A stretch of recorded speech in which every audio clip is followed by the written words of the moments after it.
ng bayan, maasahan anumang panahon. Magandang araw po sa ating lahat. Narito na ang pinakahuling update sa lagay ng ating panahon ngayong araw at sa magiging lagay ng ating panahon bukas araw ng eleksyon. Sa kasalukuyan ay frontal system ang umiiral na weather system sa bahagi ng extreme northern Luzon at nagdadala ito ng maulap na kalangitan na may mga kalat-kalat na pagulan at thunderstorms. Pinag-iingat natin ang ating mga kababayan dito sa banta ng mga biglaang pagbaha o pagguho ng lupa, lalo na kung may mga umiiral na severe thunderstorms. Ang frontal system, ito yung banggaan na malamig at mainit na hangin o yung salubungan ng mainit at malamig na hangin. Ilang araw pang posibleng magkaroon o umiral ang weather system na ito at posibleng bumaba rin hanggang sa may northern Luzon. Samantala, easterlies pa rin ang umiiral na weather system sa nalalabing bahagi ng bansa. Kaya ngayong hapon ay maraming lugar ang nakakaranas ng mga thunderstorms. Ilan sa mga lugar na nakakaranas ng thunderstorms dulot ng moisture ng easterlies ay ang ilang bahagi ng Ilocos Region sa may Ilocos Sur, La Union, Pangasinan. Meron din tayong nakikitang thunderstorms sa may Cordillera Administrative Region, lalo na sa may Apayao, Abra, ilang bahagi ng Benguet at ilang bahagi ng Kalinga.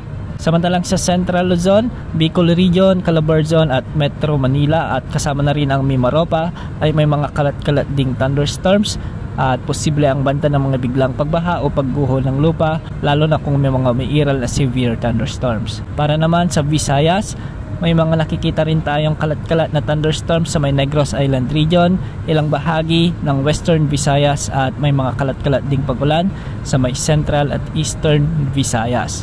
Sa Mindanao, sa may Zamboanga Peninsula pa rin ang nakakaranas ng mga pagulan dulot ng easterlies at thunderstorms. May mga pagulan din sa may Soc-Sargen, Bangsamoro Region at ilang bahagi ng Davao Region. Samantala magiging bahagyang maulap naman hanggang sa maulap ang mga kalangitan sa bahagi ng Northern Mindanao at Caraga Region. Bukas asahan pa rin ang pag-iral ng easterlies, kaya maraming lugar ang makakaranas ng maalinsangan o mainit na panahon, lalo na sa umaga hanggang sa may tanghali. Pinag-iingat natin ang ating mga kababayang may sakit, lalo na yung mga may comorbidities sa posibilidad o banta ng mga heat stroke, heat exhaustion at dehydration.